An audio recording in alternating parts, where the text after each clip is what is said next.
The question of if there'll be an assault on Idlib has faded recently. Now it's more a matter of when. That shift has been hastened by hardening language coming out of Moscow. It was with satisfaction that we noted the majority of the Syrian Arab Republic is now freed of terrorists.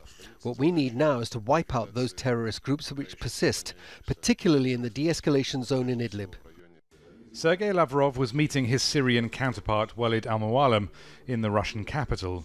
Mualem said they'd finished the groups they called terrorists, but also try to protect civilians.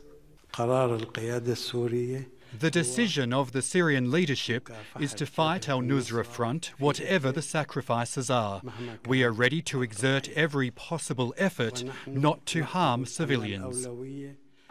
But civilians have paid a heavy price in previous Russian-backed Syrian government pushes to recapture rebel areas, the sieges and bombardments of Aleppo, Ghouta and Daraa.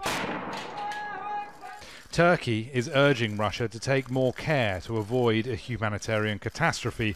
Ankara wants extra time to persuade any armed groups in Idlib open to a deal, something the UN Special Envoy to Syria also advocates. One avenue would be to, one, not accelerate military escalation and give a little bit more time for this type of discussion. Two, allow and facilitate a credible humanitarian corridor to allow civilian population to temporarily evacuate to a safer area. Moscow says it'll consider de Mistura's humanitarian corridor suggestion, and it needs to show it's listening to Turkey. If Moscow decides to push for massive offensive on Idlib, that will produce another huge wave of Syrian refugees, maybe hundreds of thousands, fleeing to Turkey, which is counter to Russia's interests and Russian priorities there, and also that's a scenario which is not very affordable for Turkey as well. Idlib is the largest remaining rebel stronghold.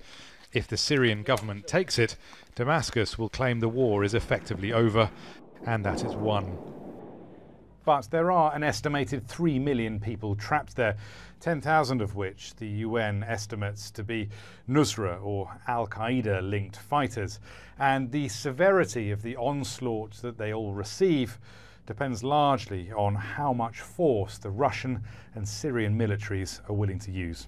Rory Challens, Al Jazeera, Moscow.